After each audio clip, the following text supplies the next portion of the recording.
Bxlive talks today, hosted by your man Uncle C.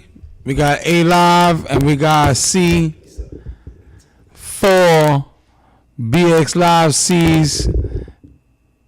Just call me Cooley, man. Cooley's son of a bitch, motherfucker, my son. I'm not your On the live. Mad shit on the news wire today. I mean, you could pick them. More Black Lives Matter issues. Another killing in Charlotte. Another shooting unarmed in Tulsa. It goes on and on and on. What world are these police living in? Didn't they see all the shit that was just happening right now in Houston, Texas, and people attacking cops? So what happens? Only when you attack cops, they stop attacking you? No. What message are they sending out here to this, to the public? I don't even know, but I don't even know what the fuck they trying to do anymore. Like, are they trying to protect us or are they just trying to take us down? Like, my stance right now as a young black male in America is like, fuck it. I'm at a point where it's like, I'd rather you just beat the shit out of me than kill me. And it's not like that's right. But it's at that point where, just beat the shit out of me. Oh, you want an ass whooping instead of getting shot? Yo, beat the shit out of me. You could beat the shit out of me, just don't kill me. Damn.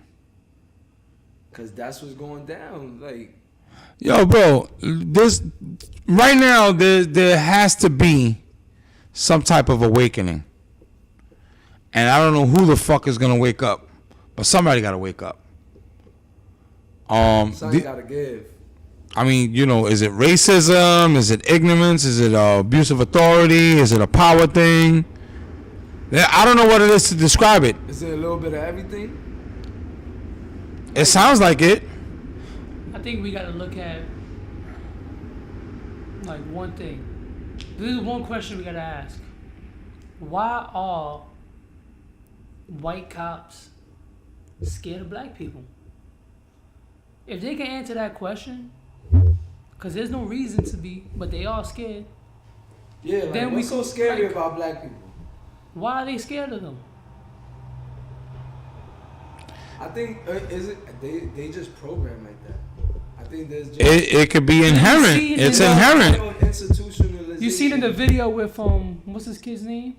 Terrence Crutcher. Yeah. The news lady above, or the news guy. He was like, "Oh, he looks dangerous." Like, oh, he looks like a bad man. You 3,000 feet above him, you can't even see what he looks like. Talking about what makes him look bad. What? All she sees is a black figure walking. A big black man. That's crazy. It's like they know in their blood they've done something wrong to this race. That's what they feel. Yeah, like it's almost like they know what we did to them. Like, is he angry? Like, that's man, crazy. That's crazy. And even with the shit that's still it's their conscience. People are still surprised. It's these racist pig. It's their conscience. It has to be. It's something in them that's triggering I gotta put you down. You're not acting the way I want you to act. I feel like it goes deep because like, what are you doing, nigga? It goes deep. It's how they're bred, because I feel like you're not just born like that. You have to be brought up that way, or the people. It's definitely the culture. Yo, dude, it's definitely the culture. That means it's living. That means it's happening. So whoever raised that person maybe feels that same way. Right now they got riots in North Carolina. Where's it gonna stop? Hopefully not in an ugly place. There was riots after there was riots in Charlotte, North Carolina after a whole nother shooting. So this is Tuesday afternoon, shooting of a man, Keith L. Scott, 43 years old, rest in peace. And that has nothing to do with Terrence Crutcher over there in Tulsa, Oklahoma, right? No, nothing to do with that. He was at a apartment complex in the city. They said the police were actually out there trying to issue a warrant to somebody else. So they were trying to find somebody else. And then they said all of a sudden they saw this man hop out of a car with a gun. When everybody says he was there waiting for his child to come out of school so he could pick up his child. So they went from gun to child? Yeah, it's a whole lot of mixed stories with this whole thing, and I don't really know where. It sounds like excuses before the actual fucking bailout. That's exactly what it They sounds saw like to a me. black guy get out of a car, and they for some reason felt scared.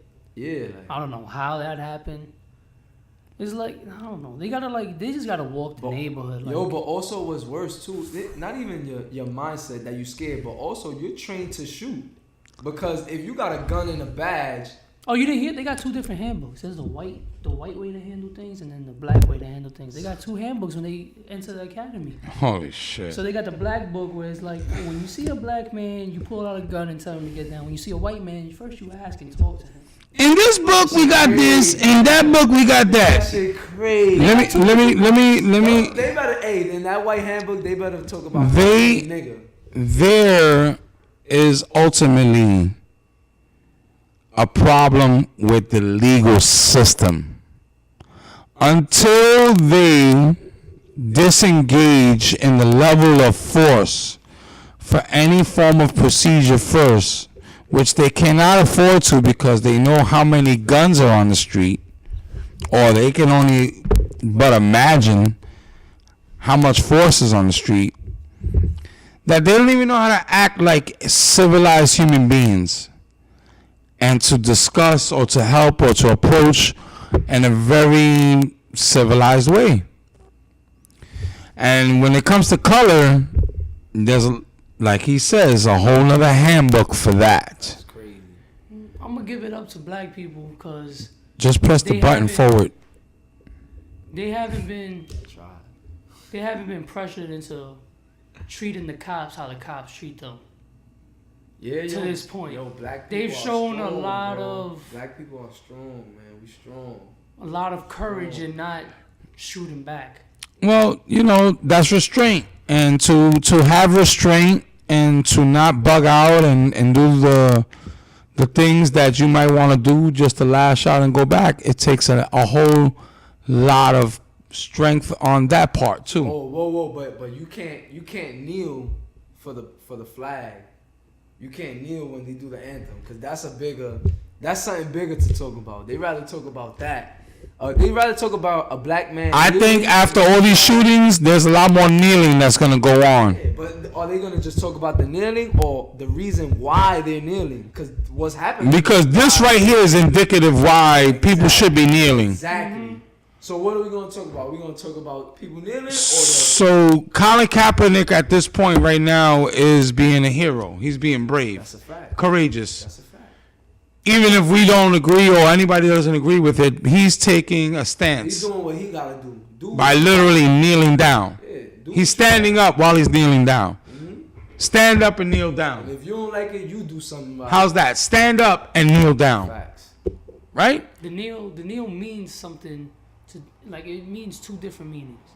For the white people is, oh, you can't kneel because America is the greatest country in the world, and How are you going to be unpatriotic? And like you should be happy that you're living in this country. It's so great and offers so much opportunity. And the black side is opportunity for who? Like that's it. Cause you living a good life, but you ain't black. That's what I'm saying. It's not fair for everybody. So instead of coming back and arguing my point, just listen. There's no reason for you to argue with me because you can't understand what I'm saying. Exactly. You're not gonna understand what I'm saying. Don't argue You about won't, what yeah. I'm fighting about. You won't.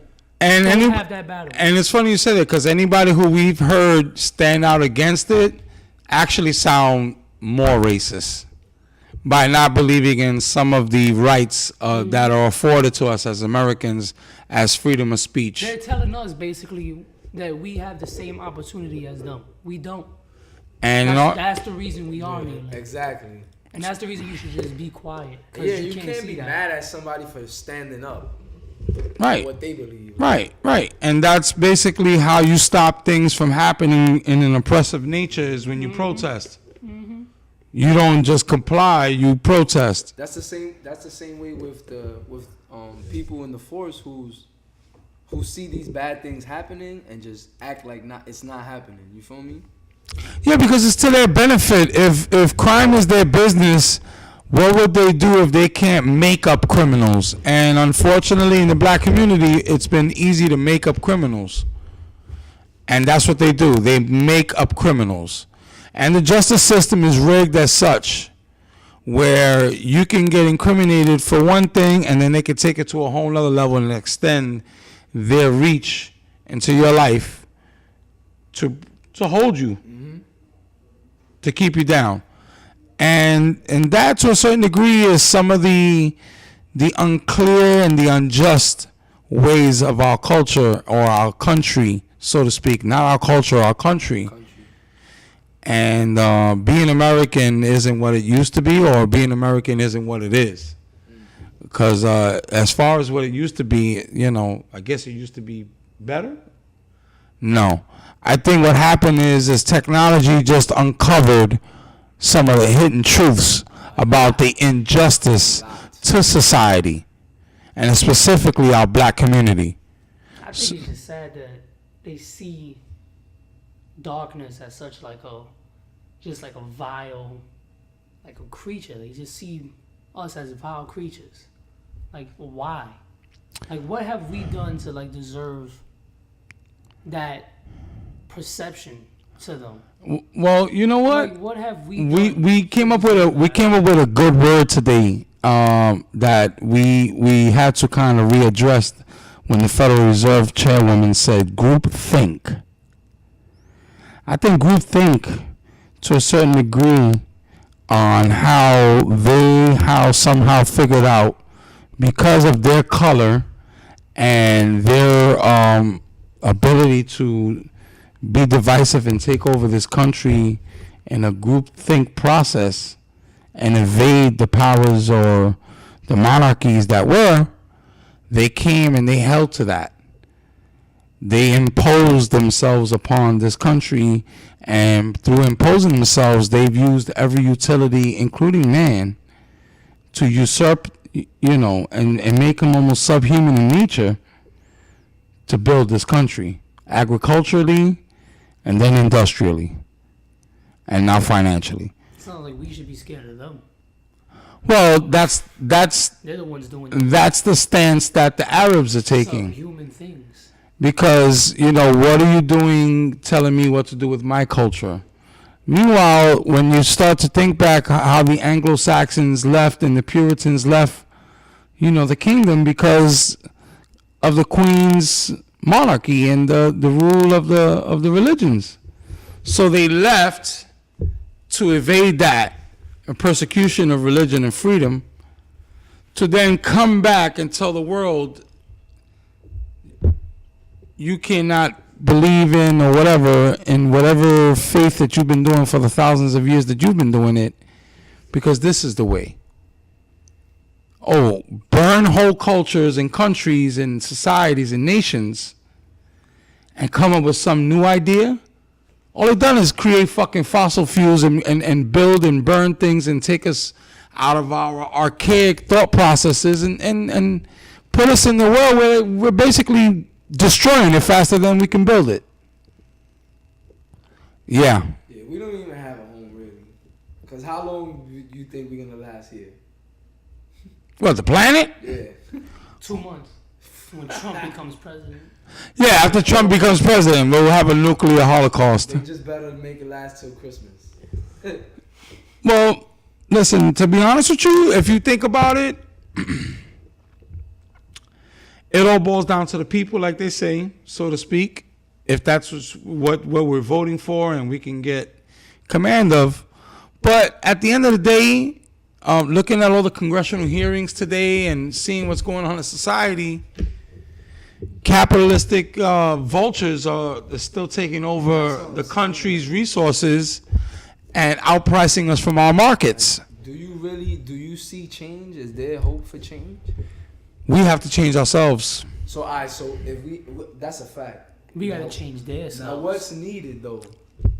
And by doing that, we'll change. We're in the process, We have the right mindset. and change. And right, but by establishing what's ours. So more protests? stand our ground more. No, not protest. I don't think protest. Progression.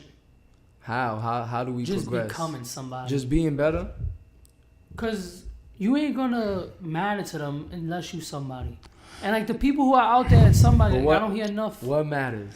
Everybody's dollar in their pocket has power, Exactly. right?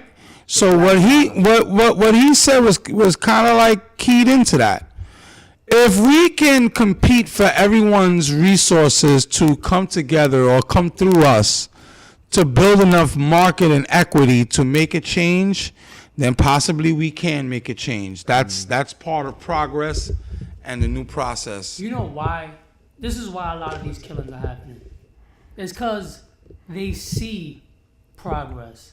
They see us emerging. Look how far minorities have come. Like we see it as bad, but in 30, 40 years, we've come and almost caught up to them. Yeah, we've taken these CEO jobs. We've taken these positions in parliament, and not parliament, in Congress. We're not in Europe now. Throwback. That was slave days.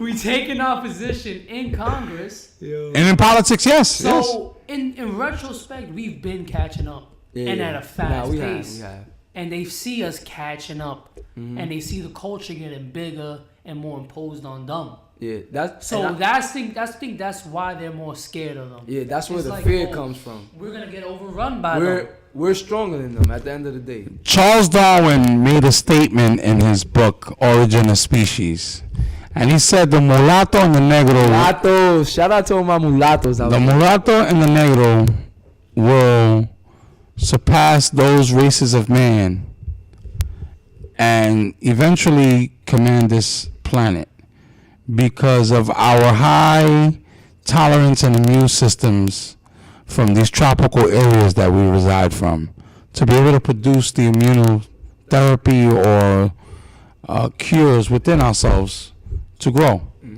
and to fight those diseases. And with everything we've been through as a culture together, I feel like we survived a lot. Yeah, we breeded ourselves as the ultimate. And through natural selection, or as he would say, evolution, we have already a natural upper hand. And some of those things are subsided within them to act like they don't know. Maybe those are things that are coming out that they don't like about people of color, that they're trying to make sure they kill us because they don't see us as equals to them.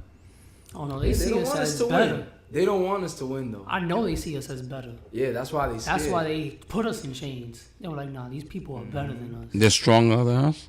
Look exactly. At them. Like if we let them run wild, they're gonna run the world. So you feel Let's like catch them you quick. feel like the better we get as a people, the worse it's gonna be around the world.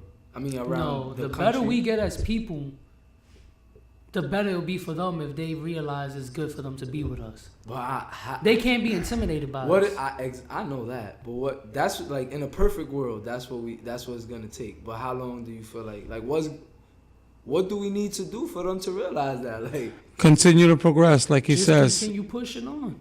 I got you. Because we are.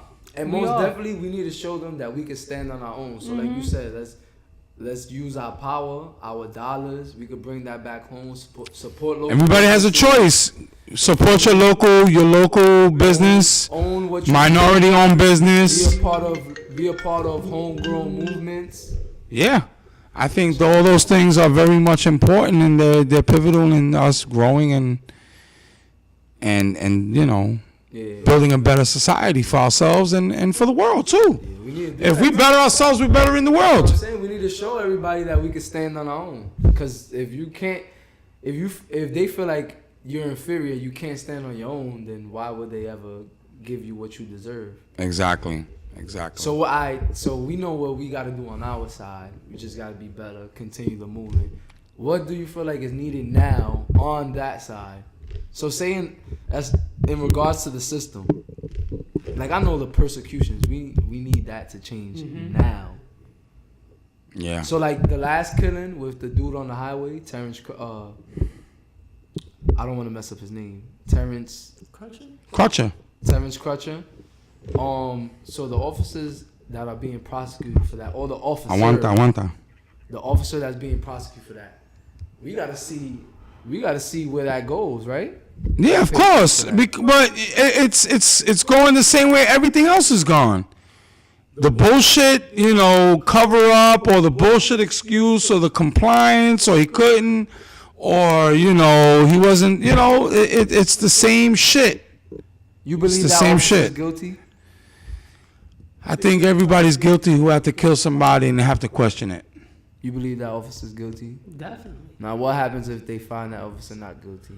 Like in other cases, like we've seen before.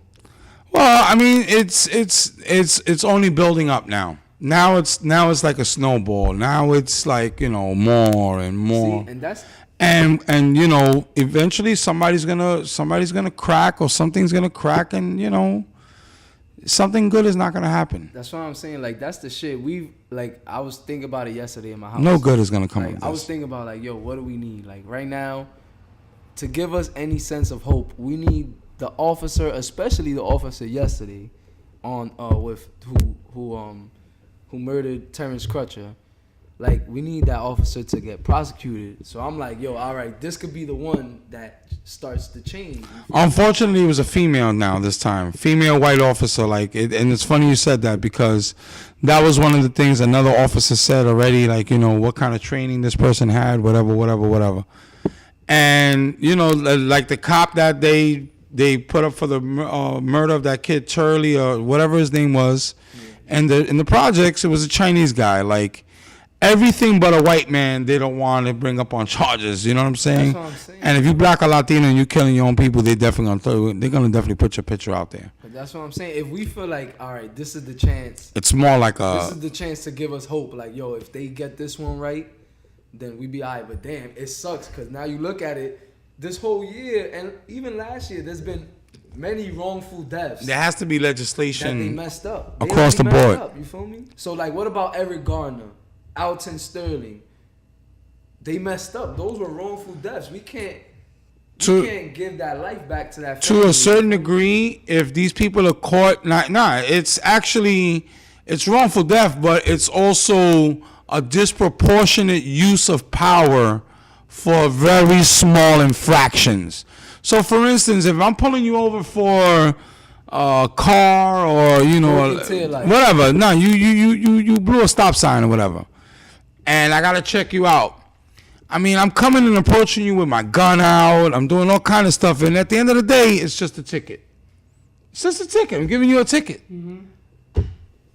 So for some reason, in this process of me getting a ticket, it went from me getting pulled over for a ticket, but you now taking out a gun to issue me a ticket. There you go. Right? You're supposed to have a pen and not a gun. Right? So it's a disproportionate use of power, and in the process of doing so, you got a beer in the corner, whatever. Why am I throwing cuffs on you when literally, with my time, I could write you a ticket and have you throw out the fucking beer? And that's it. Don't threaten anybody with, people don't want to go to jail. Who wants to go to jail? No one, right? But that disproportionate use of power and everybody being scared of the next guy, the guy on the street doesn't necessarily have to be out there trying to kill anybody to make a buck. He could just be trying to feed his family in some way where it doesn't line up with your quote-unquote laws and ways. But there's an extreme use of anything. There's extreme measures that people will take to feed their family. And then there's measures that they won't take. So that's the same type of etiquette that hopefully they can use in the authority to apply the type of pressure that we need in the areas that really count. They need to. The answer to solving this problem is taking the answer out of their hands. Like, they're not gonna find the answer. Right. Like, we're the solution by the way we live our lives I feel after like- these events happen. I feel like it's not even in their hands because it's not up to cops on how they. No, get but I mean, trained. what I mean is like, it's the system. like when we try to like talk about like prosecuting them, like if they get prosecuted or not, like we can feel a type of way, but we have to live our lives in a way like that they see is like extraordinary and like, oh, how did he make it out of this, and how is he's like as good as he is coming from where he came from, because then they'll see how strong we are just being ourselves. You know, we can't. Yeah. Don't give them excuses to do it. But the thing, you gotta. Unfortunately, that's a very good point. yeah, That's a very good point. yeah. I feel like he's saying, like, unfortunately, we've been doing all right. We've been doing good, and it's still happening. You understand? Like, and these cops are not being affected because what? If you shoot somebody, say everybody makes mistakes. Mistakes are gonna happen. That's a part of life. But if you make a mistake, you expect to be held accountable. They need those body cams. You need to be held exactly. You They- need to be held accountable. They need the body cam. They need to have their procedures being watched and monitored on a daily basis. So how are multiple cops being let off with administrative paid leave, or like, all right, you get probation for murdering citizens, bro? Like, we've seen it multiple times already. Like, every time something happens, I feel like, all right, this could be the one where we start making a change. But like I said before, it's no hope because they're not being held accountable. First of all, they're not being affected at all directly, like financially, nothing. So until you affect somebody financially or directly, they're not gonna feel it. So you understand? And then they're being let off with administrative time off. You take away their gun and the badge, but what? They still getting paid and they still getting money, like. All right, we're gonna come back. We're gonna come back to this conversation in the future time. We definitely gonna have to keep our hand on the pulse of this. This is the type of subject that, unfortunately, is a constant going on a thing in our community and society, and there's no way that we cannot pass a day or time that we can't put some time, You gotta something to shed some light on You this. have to shed light on it. And also, I got it's important. One more thing to say for everybody out there. Like, think about it. If you send somebody a check for a wrongful death of their family, like if it was to happen, God forbid, and they send somebody a check for a wrongful death, then you also have to send like, oh, I'm sorry. You have to Apologize. apologize. You have to take accountability for that action. You can't just cut a check and say, alright, that's the end of it. Unfortunately, that's the way the world works, bro. That's how what's they say? That's how the cookie crumbles. All right, thank you for tuning in for Bxlive Talks. You know the team. You know what we mean. We'll be Peace back. out, baby. Peace to the planet. We'll be back.